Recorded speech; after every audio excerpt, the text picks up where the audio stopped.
Hola, buen día para todos. Hoy estudiaremos el sello de Dios y la marca de la bestia. Primera parte. Leemos para memorizar Apocalipsis capítulo 7, versículos 2 y 3. Dice la palabra de Dios. Entonces vi otro ángel que subía del este con el sello del Dios vivo, y clamó a gran voz a los 4 ángeles, quienes habían recibido poder para dañar a la tierra y el mar, y les dijo: no dañen la tierra, ni el mar, ni los árboles, hasta que sellemos en sus frentes a los siervos de nuestro Dios. Lo que hemos estudiado hasta ahora, las cuestiones centrales en el gran conflicto entre Cristo y Satanás, son la lealtad, la autoridad y la adoración. Las profecías de la Biblia hablan de un poder que usurpa la autoridad de Dios, exige lealtad e introduce un sistema falso de adoración, y lo hace mediante el uso de la fuerza y a veces mediante sobornos y recompensas, todo con el fin de imponer la adoración. En contraste, el amor es la gran fuerza motivadora del reino de Dios. En lugar de adorar a la bestia, el pueblo de Dios encuentra su mayor gozo y su mayor deleite en adorarlo a Él. Perseverancia firme. Como hemos visto en Apocalipsis capítulo 14, versículo 7, Dios llama a todas las personas a adorar al Creador. Este es el mensaje del primer ángel. Apocalipsis capítulo 14, versículo 8, Dios advierte sobre Babilonia, un falso sistema religioso con raíces en la antigua Babilonia. Este es el mensaje del segundo ángel.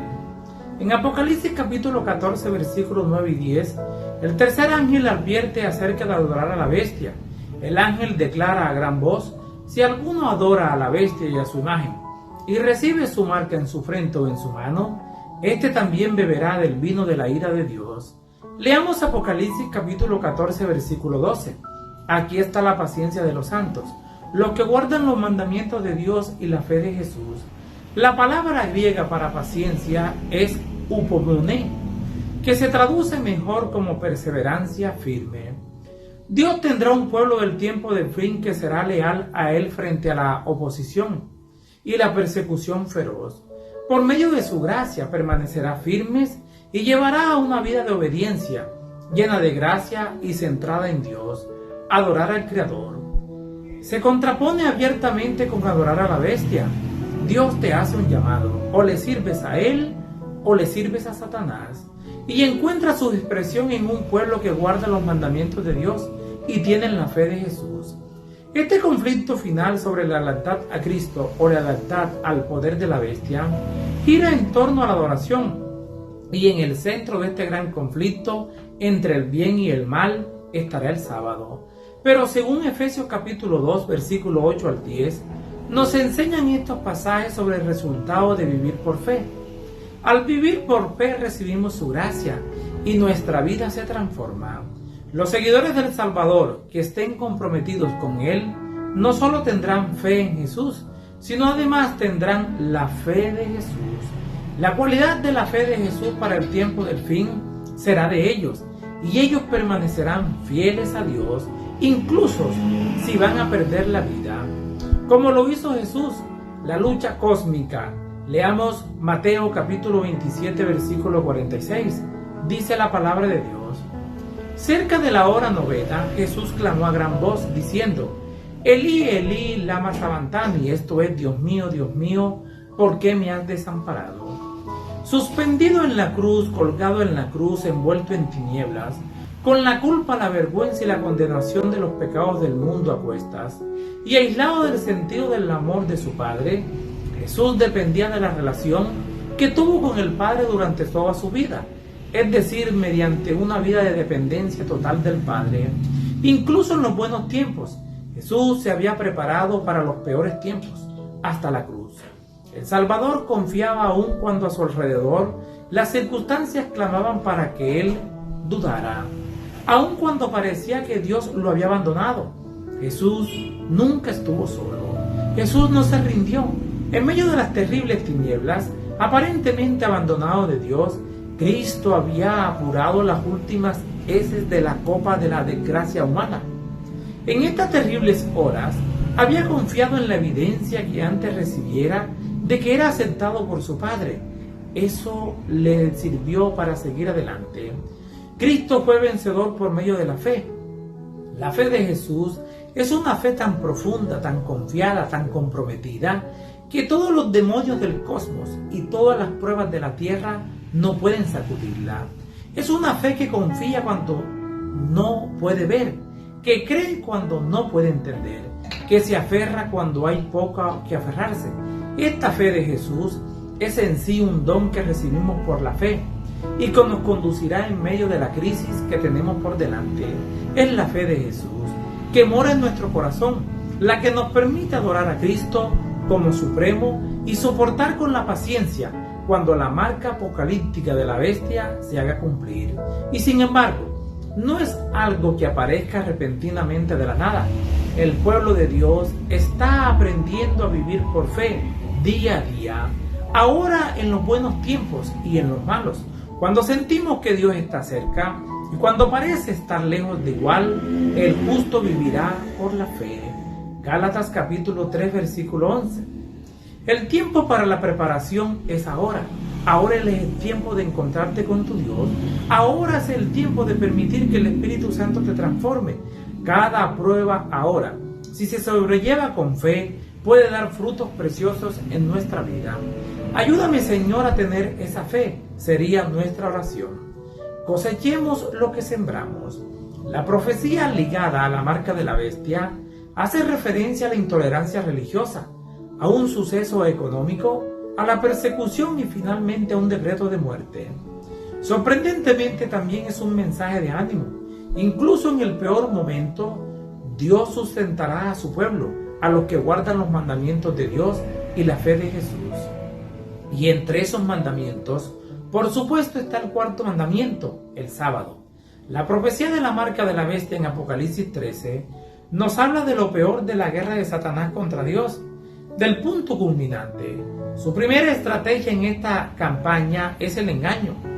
Apocalipsis capítulo 13 habla de un tiempo en el futuro cuando el diablo obrará mediante un poder político religioso, terrenal llamado la bestia, y recurrirá al uso de la fuerza.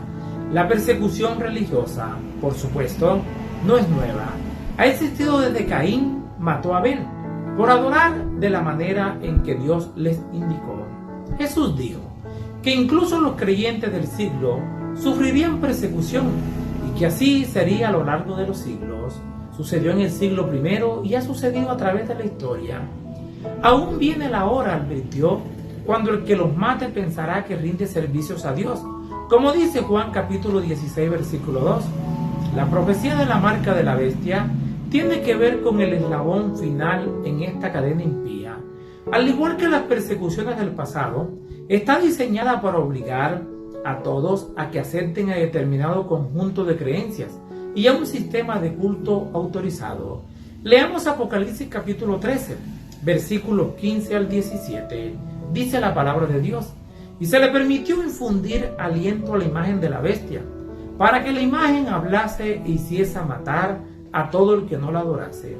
Y hacía que a todos, pequeños y grandes, ricos y pobres, libres y esclavos, se les pusiese una marca en la mano derecha o en la frente, y que ninguno pudiese comprar ni vender, sino el que tuviese la marca o el nombre de la bestia, o el número de su nombre. La profecía dice que la persecución comenzará con sanciones económicas. Ninguno podrá comprar ni vender, a menos que tenga la marca. Cuando esto suceda, la inmensa mayoría aceptará. Todo el que se niegue finalmente enfrentará un decreto de muerte. El diablo está preparando a los cristianos profesos mediante transigencias en su vida para recibir la marca de la bestia. Cuando la prueba final sobrevenga sobre nosotros en el futuro, el amor de Dios por cada uno de nosotros nos fortalecerá y nos preservará durante los tiempos difíciles que se nos avecinan. Los que siguen al Cordero. Leamos Apocalipsis capítulo 13 versículo 1 y 2. Dice la palabra de Dios: me paré sobre la arena del mar y vi subir del mar una bestia que tenía 7 cabezas y 10 cuernos, y en sus cuernos 10 diademas, y sobre sus cabezas un nombre blasfemo. Y la bestia que vi era semejante a un leopardo, y sus pies como de oso, y su boca como boca de león. Y el dragón le dio su poder y su trono y su grande autoridad. El poder de la primera bestia de Apocalipsis 13 recibe su poder, su trono y gran autoridad de parte del dragón. Apocalipsis 12:9 identifican este dragón como Satanás.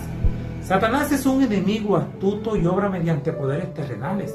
Apocalipsis capítulo 12, versículos 3 al 5, explica que este dragón, el diablo, intentó destruir al hijo varón tan pronto como nació.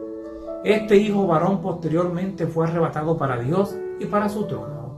Esto por supuesto se refiere a Cristo. En su deseo de destruir al niño, Satanás obró mediante Herodes y la Roma imperial. Al final de la vida de Jesús, un gobernador romano, Pilato, condenó a Cristo al morir y un verdugo romano lo clavó en la cruel cruz. Un soldado romano lo traspasó con una lanza y otros soldados romanos custodiaron su tumba. Según Apocalipsis capítulo 13, versículo 2, el dragón Satanás, que obró por medio de la Roma pagana, le entregaría la sede de su gobierno a este cruel poder emergente. El dragón representa en primer lugar a Satanás y en un sentido secundario al Imperio Romano. El poder que sucedió al Imperio Romano, que recibió del dragón su poder y su trono y grande autoridad, fue claramente Roma papal. Según Apocalipsis capítulo 13, versículo 3, vio una de sus cabezas como herida de muerte, pero su herida mortal fue sanada, y se maravilló toda la tierra en pos de la bestia, y la tierra se maravilló con esta bestia, en contraste con toda la tierra, que sigue a la bestia. Dios tendrá un pueblo, los que siguen al Cordero, como siempre será un bando o el otro, a favor de Jesús o en contra de Jesús.